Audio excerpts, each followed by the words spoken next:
La parole qui brise les chaînes, le cri du capitaine. L'aube se lève sur les terres rouges du Burkina Faso. Dans le silence solennel qui précède le rugissement du jour, une voix s'élève. Cette voix ne tremble pas, elle ne supplie pas, elle ne négocie pas avec l'oppression.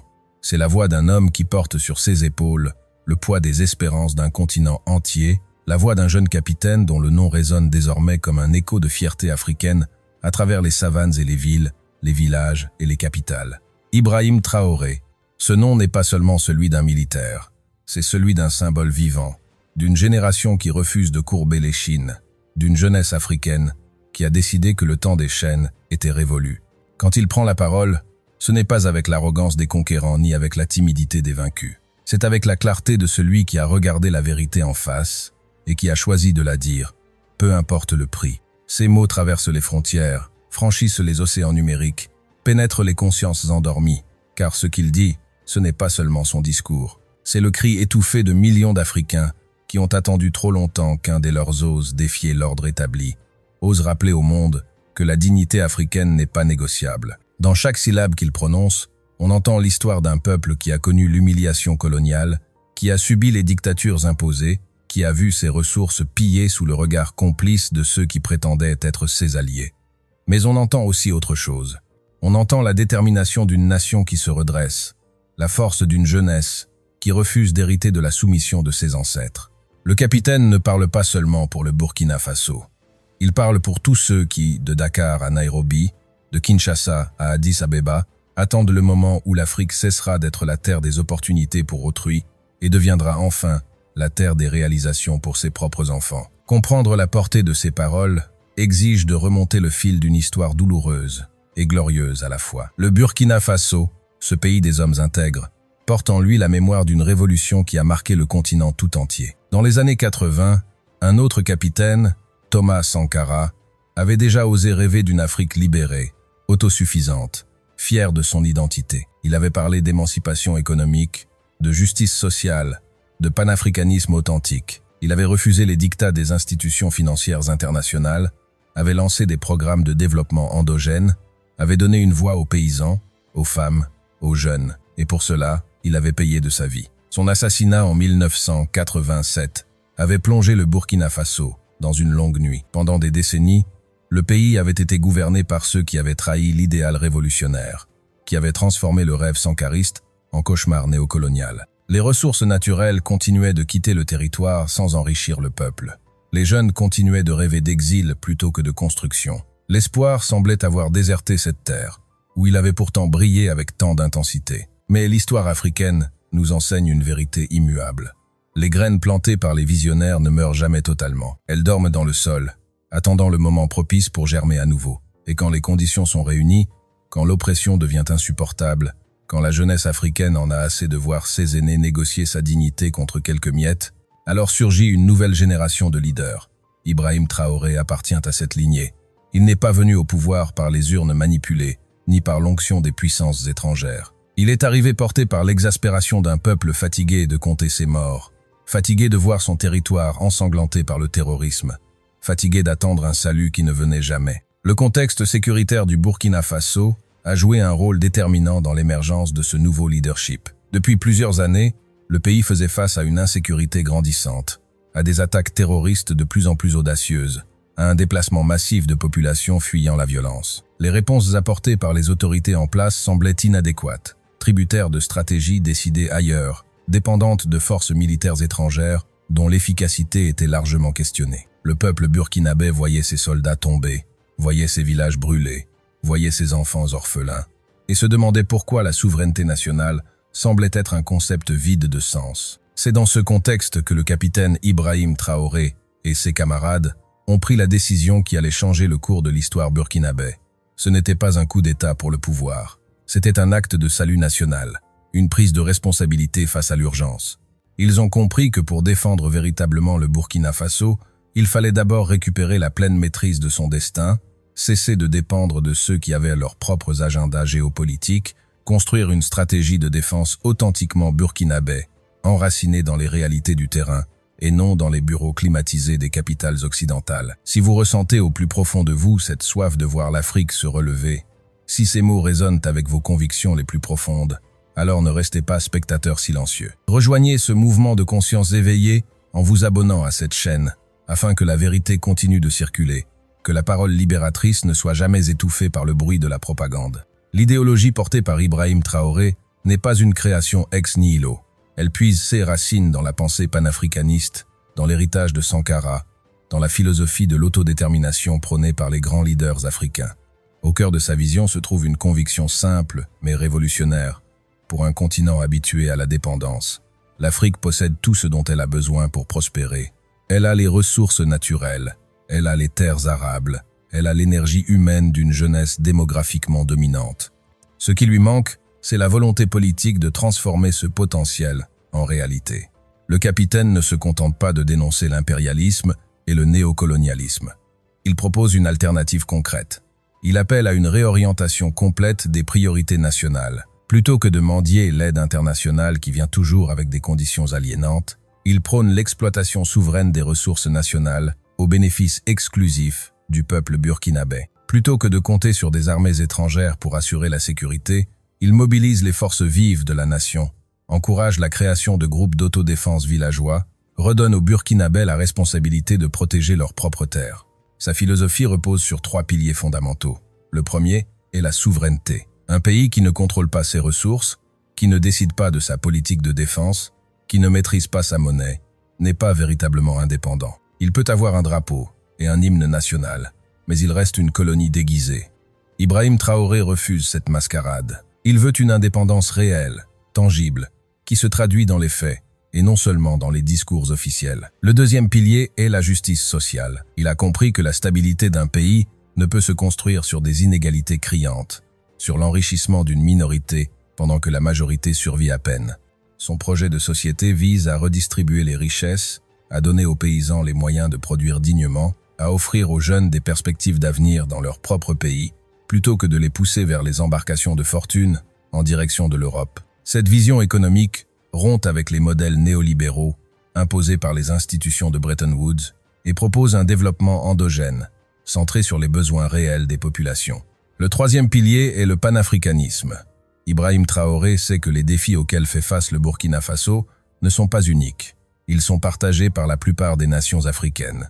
La lutte contre le terrorisme, la nécessité de diversifier les économies, l'urgence de créer des emplois pour une jeunesse nombreuse, le besoin de se libérer des tutelles extérieures, tout cela concerne l'ensemble du continent. C'est pourquoi il appelle à une solidarité africaine authentique, à une coopération sud-sud qui permettrait aux pays africains de commercer entre eux, de se soutenir mutuellement, de construire ensemble une puissance continentale capable de peser dans les affaires mondiales. Ces idées ne sont pas nouvelles.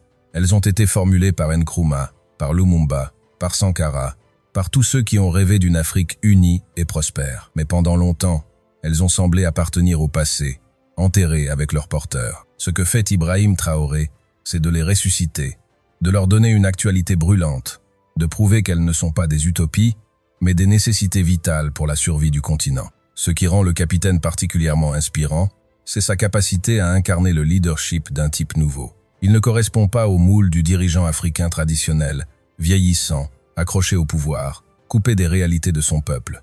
Ibrahim Traoré est jeune. Il vient d'une génération qui a grandi avec Internet, qui connaît le monde, qui refuse les vieux schémas de gouvernance.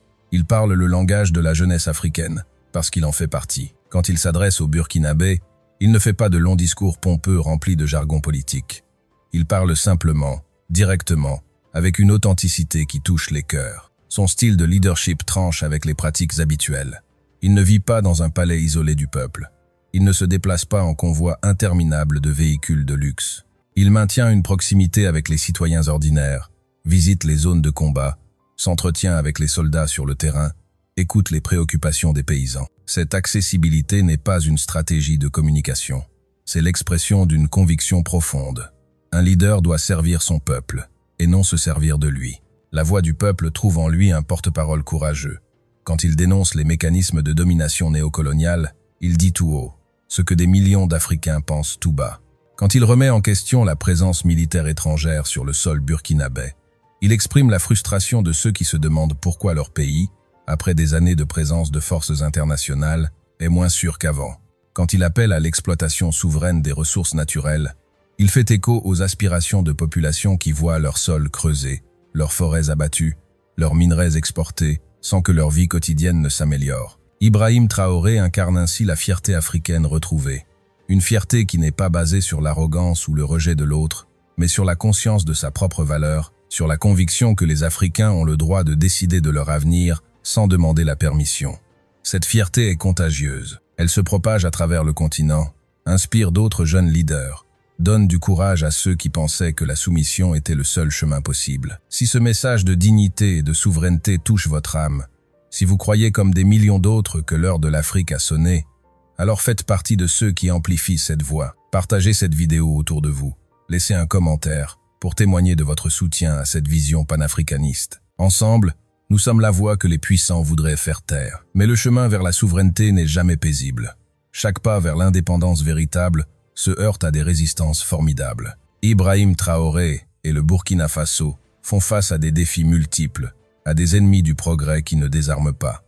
Sur le plan sécuritaire, la menace terroriste reste préoccupante. Les groupes armés qui déstabilisent le Sahel ne sont pas de simples bandits locaux. Ils sont soutenus, armés, parfois instrumentalisés par des forces qui ont intérêt au chaos. Un Burkina Faso stable, souverain, capable de contrôler ses ressources, ne fait pas l'affaire de tous. Sur le plan économique, les pressions sont immenses. Rompre avec les circuits traditionnels de dépendance implique de trouver de nouveaux partenaires, de nouvelles sources de financement, de nouveaux marchés. Cela exige une audace économique qui effraie ceux qui préfèrent la sécurité de la servitude au risque de la liberté. Les institutions financières internationales n'apprécient guère les dirigeants qui refusent leurs prescriptions. Elles ont leurs méthodes pour ramener les récalcitrants dans le rang. Sanctions économiques, exclusion des marchés internationaux, campagne médiatique de déstabilisation. Sur le plan médiatique et diplomatique, Ibrahim Traoré et son gouvernement font face à une guerre de l'information acharnée. Certains médias internationaux le présentent comme un dictateur, comme un aventurier irresponsable, comme une menace pour la stabilité régionale. Cette diabolisation n'est pas neutre. Elle vise à isoler le Burkina Faso, à décourager d'autres pays de suivre la même voie, à préparer l'opinion internationale à d'éventuelles interventions futures, sous prétexte de restauration de la démocratie ou de protection des droits humains. Pourtant, le capitaine ne fléchit pas. Il sait que le prix de la liberté est la vigilance constante, le sacrifice parfois. Il sait que d'autres avant lui ont payé de leur vie, leur refus de se soumettre. L'ombre de Sankara plane toujours sur le Burkina Faso, rappel permanent que le courage politique peut mener au martyre. Mais cette conscience du danger ne paralyse pas Ibrahim Traoré. Au contraire, elle semble renforcer sa détermination. Il a fait le choix de vivre debout, plutôt que de survivre à genoux. Les sacrifices qu'il demande à son peuple ne sont pas minimes.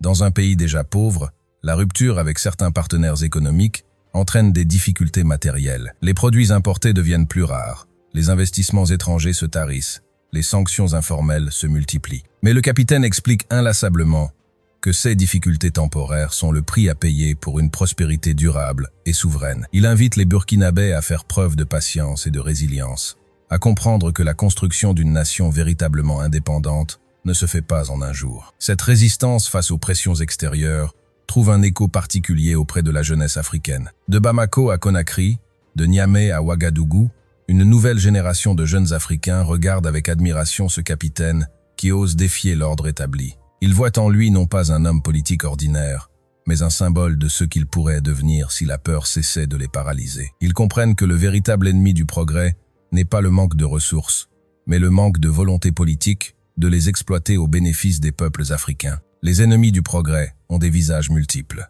Il y a ceux qui sont évidents, les groupes terroristes qui sèment la mort et la désolation, les puissances étrangères qui voient d'un mauvais œil l'émergence d'une Afrique affirmée, les multinationales qui préfèrent traiter avec des dirigeants corrompus plutôt qu'avec des gouvernements soucieux de l'intérêt national. Mais il y a aussi des ennemis plus insidieux, la résignation, l'habitude de la servitude, le syndrome de l'imposteur qui fait croire aux Africains qu'ils ne sont pas capables de gérer leurs propres affaires sans tutelle extérieure. C'est contre ces ennemis intérieurs qu'Ibrahim Traoré mène également bataille. Dans ses discours, il s'attaque aux mentalités colonisées, à ces élites africaines qui ont intériorisé l'idée de leur propre infériorité, qui voient dans chaque critique des puissances occidentales une marque d'ingratitude ou de naïveté. Il rappelle que la décolonisation ne peut être complète si elle reste uniquement politique, si elle ne s'accompagne pas d'une décolonisation mentale, d'une libération des imaginaires, d'une réappropriation de l'histoire africaine comme une histoire de gloire et de réalisation,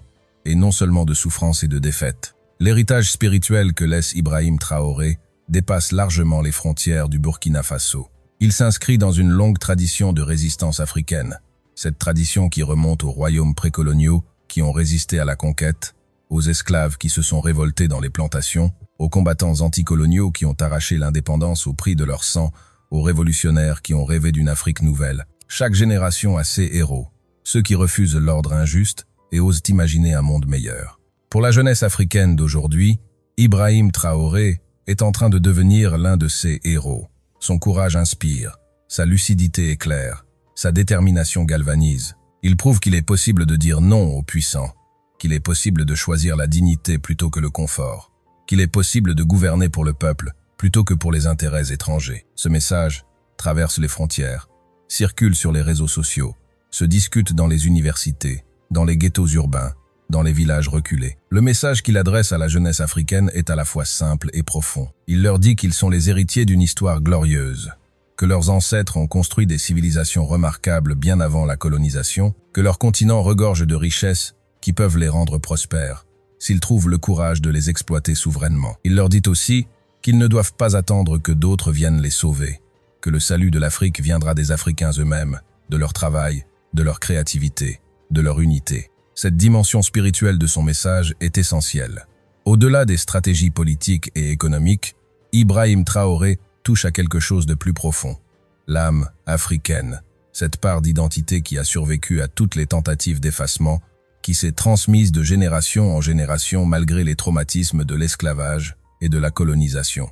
En réveillant la fierté africaine, en rappelant aux jeunes qu'ils ont le droit d'être fiers de leurs origines, qu'ils n'ont pas à rougir de leur africanité, il accomplit un travail de guérison collective. La foi qu'il place dans la jeunesse africaine n'est pas naïve. Il sait que cette génération fait face à des défis immenses. Le chômage endémique, les systèmes éducatifs défaillants, la tentation de l'émigration, les mirages consuméristes propagés par la mondialisation. Mais il sait aussi que cette jeunesse possède des atouts considérables. Une familiarité avec les nouvelles technologies, une ouverture sur le monde, une impatience face aux injustices, une envie de construire quelque chose de nouveau. Il les appelle à devenir des acteurs plutôt que des spectateurs de l'histoire africaine. Il les invite à s'engager, que ce soit dans l'armée pour défendre la patrie, dans l'agriculture pour nourrir la nation, dans l'entrepreneuriat pour créer des richesses, dans l'éducation pour former les générations futures, dans l'action politique pour influencer les décisions. Cette mobilisation générale de la jeunesse est au cœur de sa vision. Il croit profondément que l'Afrique ne se développera pas grâce à l'aide internationale ou aux investissements étrangers, mais grâce à l'énergie créatrice de ses propres enfants. L'héritage qu'il construit jour après jour n'est pas seulement matériel. Il ne se mesure pas uniquement en routes construites ou en écoles rénovées, aussi importante soit-elle. Son héritage le plus précieux est être cette flamme qu'il rallume dans le cœur de millions d'Africains, cette conviction qu'un autre chemin est possible, que la fatalité n'existe pas, que l'avenir peut être différent du passé si l'on trouve le courage de rompre avec les schémas hérités. Voilà pourquoi sa parole brise les chaînes, parce qu'elle libère les esprits avant de libérer les territoires, parce qu'elle combat d'abord les prisons mentales dans lesquelles tant d'Africains ont été enfermés. Les chaînes les plus solides ne sont pas celles qu'on voit, mais celles qu'on a intériorisées, celles qui nous font croire que nous ne méritons pas mieux, que nous ne sommes pas capables de nous gouverner nous-mêmes, que notre destin est entre les mains des autres. Aujourd'hui, debout sur la terre rouge du Burkina Faso, Ibrahim Traoré continue de porter ce message de libération. Chaque discours qu'il prononce est un acte de résistance contre l'amnésie collective, contre la résignation programmée, contre le fatalisme imposé. Sa voix résonne comme un appel au réveil, comme un cri de guerre pacifique mais déterminé, comme un chant d'espoir pour tous ceux qui ont failli perdre foi en la possibilité d'une Afrique digne et prospère. Les défis qui se dressent devant lui et devant le Burkina Faso restent immenses. Le terrorisme n'a pas disparu, la pauvreté n'a pas été éradiquée, les pressions internationales continuent de s'exercer, mais quelque chose d'irréversible s'est produit dans les consciences. Une génération entière a compris qu'elle avait le droit d'exiger mieux, qu'elle avait la capacité de construire mieux, qu'elle avait le devoir de transmettre mieux à ceux qui viendront après elle. Le cri du capitaine n'est pas celui d'un homme seul, c'est le cri collectif d'un continent qui refuse de rester à genoux. C'est l'expression d'une volonté populaire trop longtemps étouffée, trop longtemps ignorée, trop longtemps méprisée. Ce cri traverse les déserts du Sahel, franchit les forêts équatoriales, résonne dans les townships et les bidonvilles, parvient jusqu'aux oreilles de ceux qui avaient renoncé à croire. L'histoire nous enseigne que les moments de bascule sont souvent portés par des individus qui ont le courage de leurs convictions. Ibrahim Traoré appartient à cette catégorie rare de leaders qui préfèrent être jugés par l'histoire plutôt que d'être applaudis par leurs contemporains complaisants. Il sait que le chemin qu'il a choisi est semé d'embûches, qu'il pourrait payer cher sa détermination à défendre la souveraineté burkinabé. Mais il sait aussi que certains combats valent la peine d'être menés, même au péril de sa vie. Dans les rues de Ouagadougou, dans les villages reculés de la province, dans les camps militaires où les soldats préparent la défense de la nation, son nom est devenu synonyme d'espoir. Les mères qui ont perdu leurs fils dans les attaques terroristes voient en lui quelqu'un qui ne les abandonnera pas. Les jeunes sans emploi voient en lui quelqu'un qui construit une économie pour eux et non pour les actionnaires étrangers. Les paysans voient en lui quelqu'un qui comprend que l'agriculture est le fondement de la souveraineté alimentaire, et donc de toute indépendance véritable. Cette connexion avec le peuple n'est pas le fruit d'une manipulation communicationnelle. Elle naît d'une authenticité que les populations ressentent intuitivement. Quand Ibrahim Traoré parle, il ne lit pas un discours écrit par des conseillers en communication. Il exprime des convictions forgées dans l'expérience, affinées par la réflexion, nourries par l'amour de sa patrie. Cette sincérité transparaît dans chacune de ses interventions publiques, dans la sobriété de son style de vie, dans sa volonté de partager les sacrifices qu'il demande à ses concitoyens. Le panafricanisme qu'il incarne n'est pas un slogan vide ou une nostalgie romantique du passé. C'est une nécessité stratégique pour le présent et l'avenir. Il a compris que les États africains pris isolément sont trop faibles pour résister aux pressions des grandes puissances, pour négocier des accords commerciaux équitables, pour peser dans les instances internationales. Seule une Afrique unie, ou du moins des regroupements régionaux solidaires, peuvent espérer inverser le rapport de forces actuel. C'est pourquoi il travaille à renforcer les liens avec les pays voisins qui partagent sa vision. Le Mali et le Burkina Faso ont déjà entamé une coopération renforcée sur les questions de sécurité et de développement économique. D'autres nations observent avec intérêt cette alliance naissante, se demandant si elles aussi ne devraient pas rejoindre ce front de la souveraineté africaine. Petit à petit, une nouvelle dynamique géopolitique se dessine au Sahel, une dynamique qui pourrait transformer durablement l'équilibre des forces sur le continent. Mais au-delà des considérations géopolitiques, c'est la dimension humaine de son action qui touche le plus profondément. Ibrahim Traoré parle au cœur autant qu'aux esprits. Il comprend que les peuples ne se mobilisent pas seulement pour des programmes économiques ou des stratégies militaires, mais pour des valeurs, pour des rêves, pour la possibilité d'une vie meilleure. C'est pourquoi il ne cesse de rappeler que son combat n'est pas contre les Occidentaux en tant que personne, mais contre un système d'exploitation et de domination qui maintient l'Afrique dans une situation de subordination. Il appelle à des relations internationales basées sur le respect mutuel, sur l'égalité souveraine des États, sur des partenariats gagnant-gagnant, plutôt que sur des rapports de prédation. Cette vision d'un ordre mondial plus juste résonne au-delà de l'Afrique, auprès de tous les peuples du Sud global, qui aspirent à une multipolarité qui remplacerait l'hégémonie actuelle. Alors que le soleil décline sur les terres du Burkina Faso, projetant des ombres longues sur les baobabs centenaires, la parole du capitaine continue de se propager. Elle voyage dans les oreilles avides de vérité, dans les cœurs assoiffés de justice, dans les esprits en quête de sens. Elle ne s'arrête pas aux frontières nationales, ne se limite pas à une seule langue, ne reconnaît pas les divisions artificielles héritées de la colonisation. Ce que vous venez d'entendre n'est pas qu'un récit parmi d'autres. C'est l'histoire en train de s'écrire sous nos yeux, c'est le témoignage d'une Afrique qui se redécouvre, qui se réinvente, qui refuse de rester dans le rôle que d'autres ont écrit pour elle. Si vous sentez que quelque chose de fondamental est en train de bouger sur ce continent, si vous voulez être témoin de cette transformation et y participer à votre manière, alors l'heure est venue de montrer votre soutien.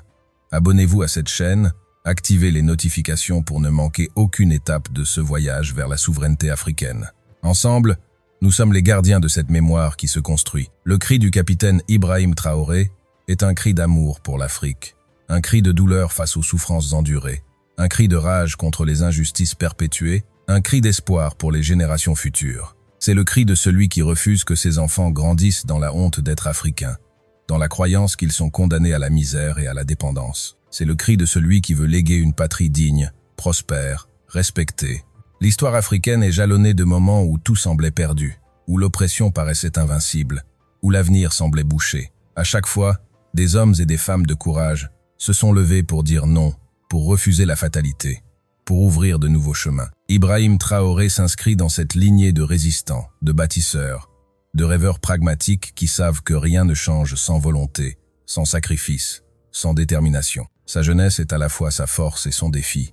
Force parce qu'elle lui donne l'énergie, l'audace, la créativité nécessaires pour bousculer l'ordre établi. Défi parce qu'elle le prive de l'autorité que confère l'âge dans certaines sociétés africaines traditionnelles. Mais il compense cette relative jeunesse par une maturité politique remarquable, par une compréhension fine des enjeux géopolitiques, par une capacité à communiquer qui fait de lui un leader naturel. Les jeunes Africains qui le regardent y voient la preuve vivante qu'ils n'ont pas besoin d'attendre d'avoir les cheveux blancs pour contribuer au changement. Ils comprennent que leur énergie, leur maîtrise des nouvelles technologies, leur impatience face aux injustices, sont des atouts précieux pour construire l'Afrique nouvelle. Le capitaine leur montre qu'il est possible d'assumer des responsabilités immenses, sans renier sa jeunesse, qu'on peut être sérieux sans être austère, qu'on peut diriger avec fermeté, tout en restant accessible. L'appel qu'il lance n'est pas un appel à la violence ou à la haine, c'est un appel à l'éveil des consciences, à la prise de responsabilités individuelles et collectives, à la construction patiente, mais déterminée d'une Afrique nouvelle. Il invite chaque Africain, où qu'il soit, à se poser la question essentielle. Que puis-je faire, à mon niveau, pour contribuer à cette libération?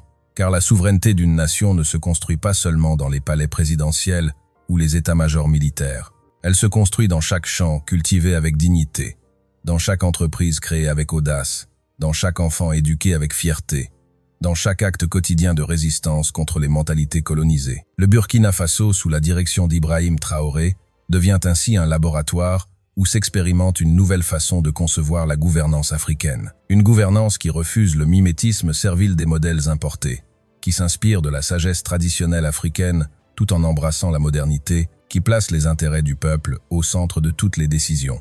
Cette expérimentation est observée avec attention par de nombreux pays africains qui se demandent s'ils ne devraient pas suivre une voie similaire. Les résultats de cette expérience ne seront pas immédiats. Rome ne s'est pas construite en un jour, et une nation profondément transformée par des décennies de mauvaise gouvernance ne se redresse pas instantanément. Mais les premiers signes sont encourageants. La mobilisation populaire autour du projet de défense nationale, l'enthousiasme de la jeunesse, la détermination affichée face aux menaces, tout cela indique qu'un souffle nouveau traverse le pays des hommes intègres. La parole qui brise les chaînes n'est pas seulement celle d'Ibrahim Traoré.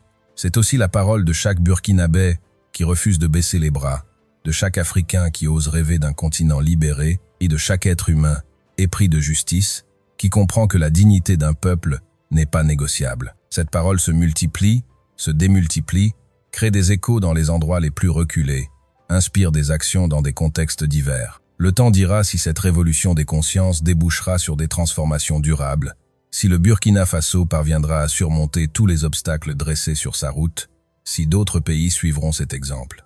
Mais une chose est déjà certaine, quelque chose d'irréversible s'est produit.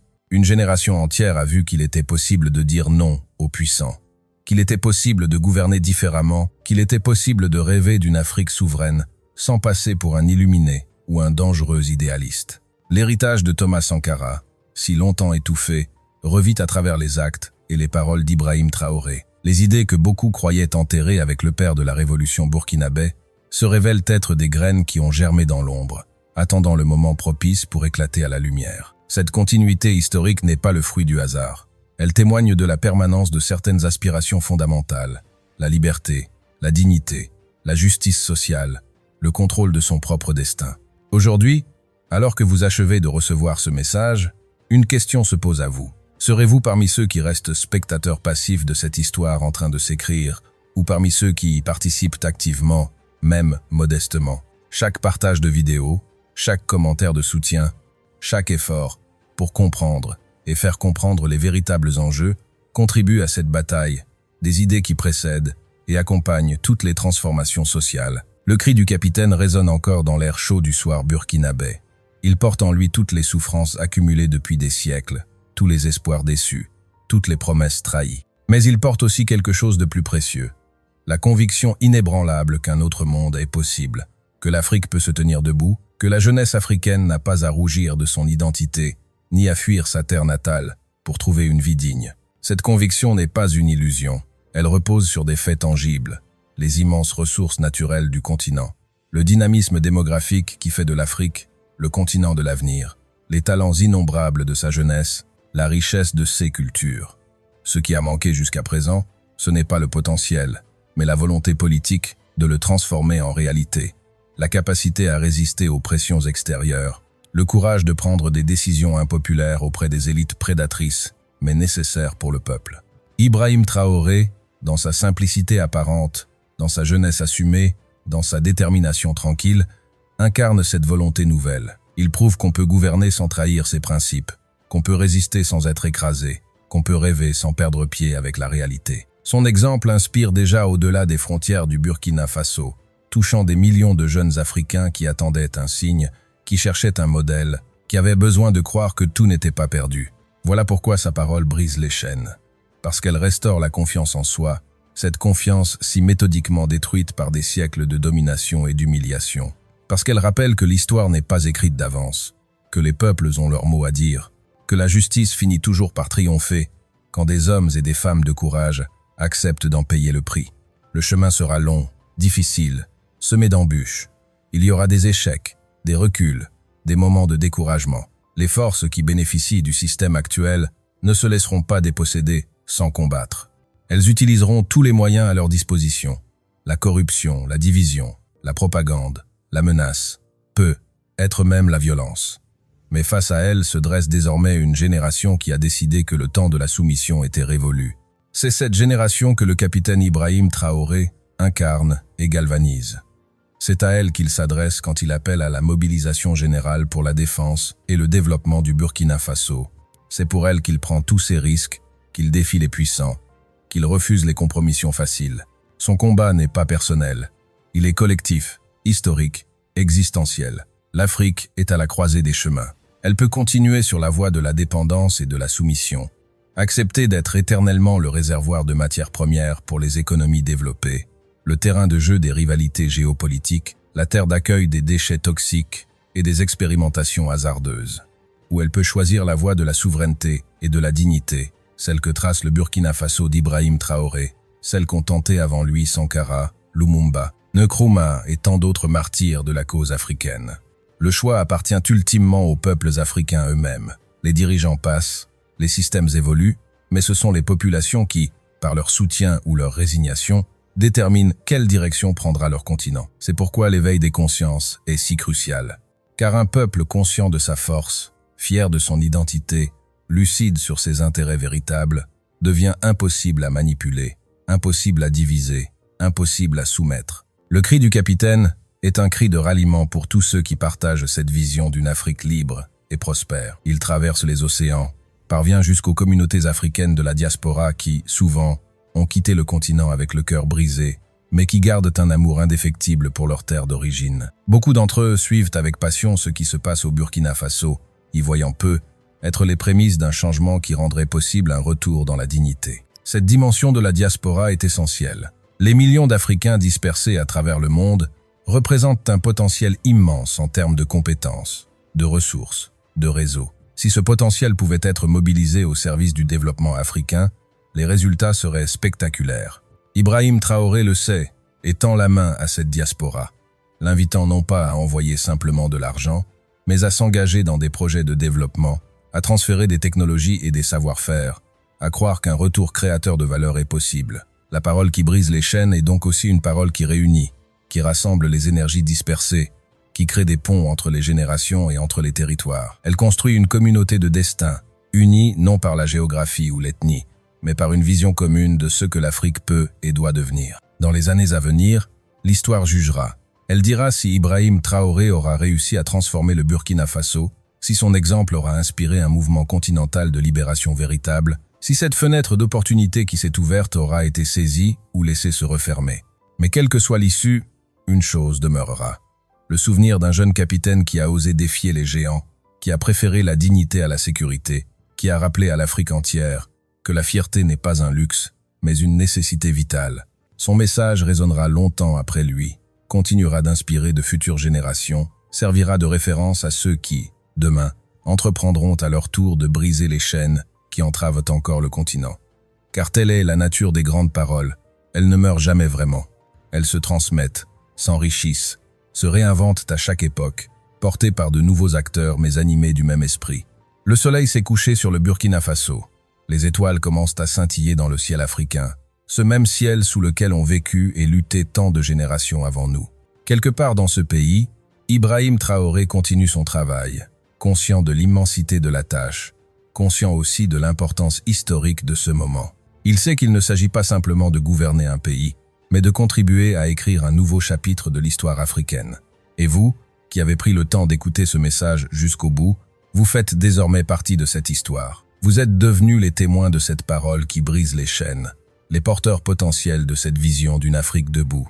Que ferez-vous de cette responsabilité? Comment contribuerez-vous, à votre échelle, à cette œuvre collective de libération et de construction?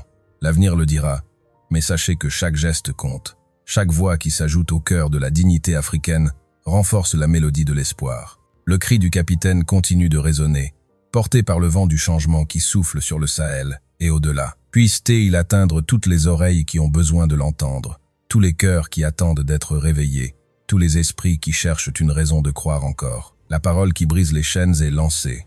À chacun maintenant de décider s'il se laissera libérer ou s'il préférera le confort rassurant de ses entraves familières.